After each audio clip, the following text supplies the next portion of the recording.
Hi everyone, it's Helen Hortai here, founder of FormHelp, and we are on the australia.gov.au/states website. Now, I've done some guides on how to complete the Australia DPD or Digital Passenger Declaration, and I'm finding that lots of people are asking whether I know what the entry requirements are for each of the different states and territories. So I decided I needed to address the entry requirements for each of the states and territories. Now, before I begin, I have a couple of requests. Now, I have a goal of reaching 1,000 subscribers by the end of 2022. So if you can help out, that would be greatly appreciated. And if you find this video helpful, please don't forget to give me a thumbs up. Thanks, everyone. Okay, now let's get into seeing what the entry requirements are for Australian Capital Territory or the ACT. Okay, so for the ACT, Australian Capital Territory, you can see there that we are on the ACT government webpage and it says overseas travel. So on this page, these are all the different topics that will be covered, and I may not cover all of them, but that's all right because you will have the links so that you can go to this page should you need to read the full information provided. Okay, so for travel to Australia, travellers to Australia need to ensure they meet the Australian government border entry requirements, including pre-departure testing. So travellers seeking broader information on Australia's border arrangements and COVID-19 requirements should visit the Department of Home Affairs website. So in order to even travel to Australia, you would have had to have done the DPD anyway, so that's covered in that part there. Okay, so arriving into the ACT is what we're after. So there are currently no direct international flights arriving into the ACT. So the vast majority of travellers who wish to travel to the ACT arrive in Sydney, New South Wales. So the ACT has different requirements for travellers depending on their vaccination status. Now, fully vaccinated travellers can travel onto the ACT where permitted by their port of entry and when complying with the requirements outlined below. And unvaccinated travellers cannot travel to the ACT without an exemption. So if you are unvaccinated, ensure that you do apply for an exemption or until a period of quarantine has been completed at the port of entry. Okay. Now, for international travellers arriving into the ACT from overseas, you are considered fully vaccinated if you have received the number of doses required for a complete primary course of COVID-19 vaccine that is approved or recognised by the TGA. And if you have a valid medical contraindication certificate issued to you that complies with advice from the Australian Department of Health, or you are aged under 12 years and 2 months and are travelling with a fully vaccinated adult.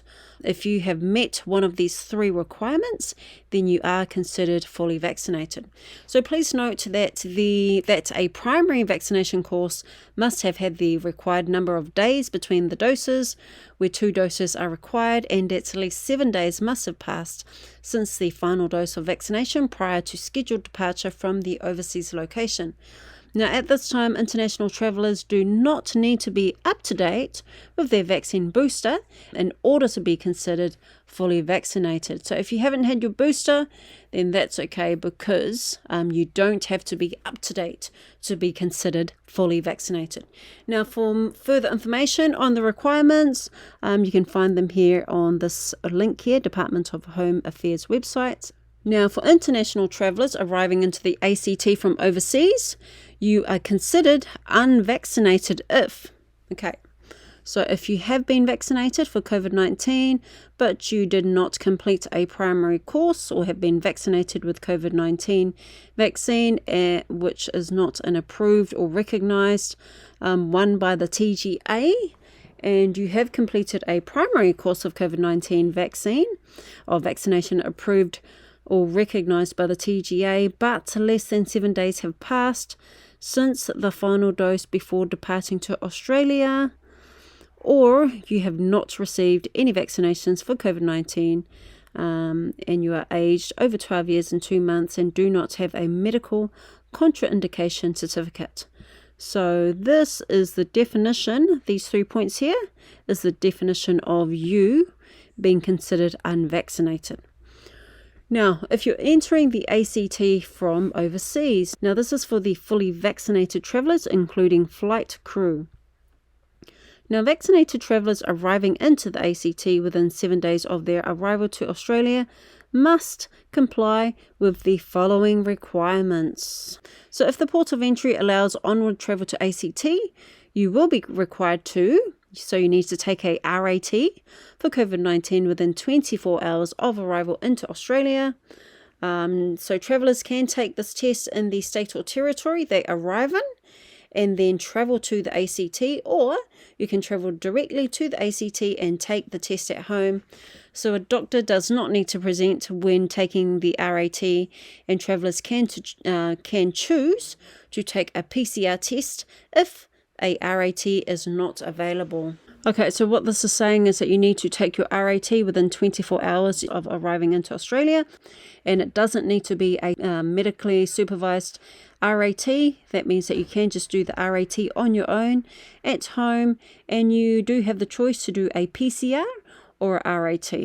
Now, I know other states have recommended that you travel with your RAT, so you don't have to go out to the shops and or the chemist at whatever time you arrive.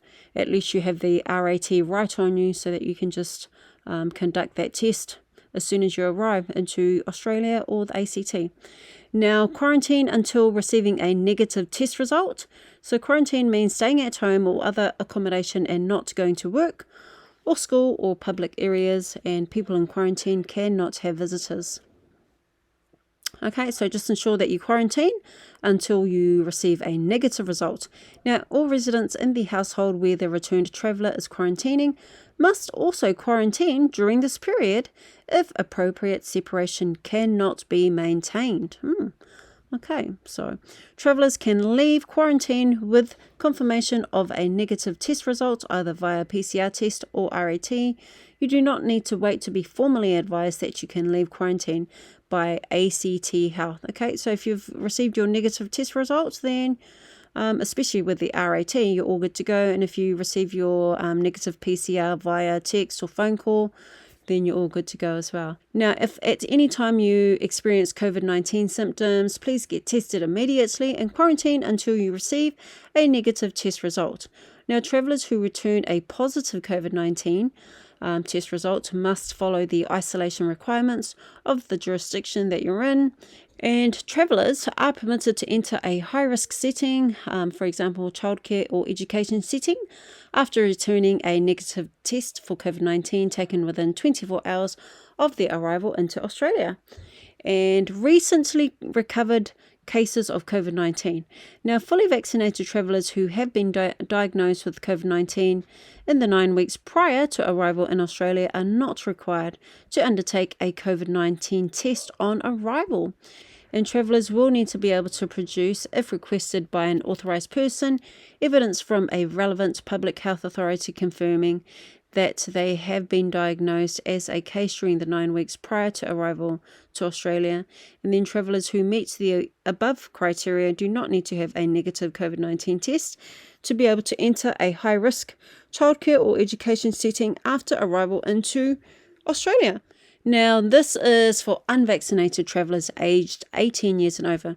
Now, for unvaccinated travellers aged 18 years and over arriving from overseas, you are subject to the following requirements. So you need to complete the mandatory quarantine period at port of entry.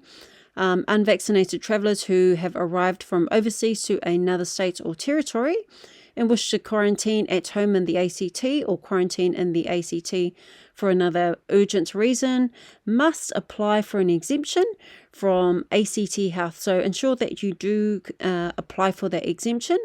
And travellers should apply via email to covid.exemptions, so that address there. And then you need to outline the grounds for the exemption that you're seeking and put in your travel details and the proposed quarantine plan. And then travellers may be required to seek approval from their port of entry to enter the ACT. Now for unvaccinated travellers 12 to 17 years old, so unvaccinated travellers aged 12 years and 2 months to 17 years travelling unaccompanied or with a vaccinated adult are able to enter the ACT subject to the following requirements. So unvaccinated travellers aged 12 years and 2 months to 17 years travelling unaccompanied or with a vaccinated parent or guardian will be permitted to travel to the ACT, but must notify ACT Health and complete a 7-day quarantine period at their home, including taking a COVID-19 test within 24 hours of arrival to Australia and on day 6 after arrival. So a parent or guardian must notify ACT Health of the arrival of their unvaccinated child who is aged 12 years and 2 months to 17 years by completing the International Notification of Arrival form. So you've got that link there, and then you need to submit that form to this email address here, and then you need to do that at least 3 days before travel. ACT Health will provide written approval for quarantine in the ACT, detailing the quarantine and testing requirements. Parents or guardians must maintain appropriate separation where possible during the 7-day quarantine period, and unvaccinated travellers aged 12 years and 2 months to 17 years who are travelling with unvaccinated adults will need to quarantine at port of entry under the same requirements as unvaccinated adults. Now, to apply for an exemption, if you are not an unvaccinated traveller aged 12 years and 2 months to 17 years of age, then you just need to email the COVID email address there. Now, the email should include who you are, the reasons for requesting an exemption, where you propose to stay for your quarantine period, and how you plan to get to your quarantine accommodation. And then you've got other information here, going overseas, public health directions, and then all this other information here as you need. And as you can see here, this information was updated on the 25th of March 2022. And that is the latest advice from the ACT government for overseas arrivals. Hope you found that helpful. Thanks for listening. Take care, safe travels, and all the best. Don't forget to like and subscribe. It's Helen Hortai, founder of Form Help, signing out. Bye.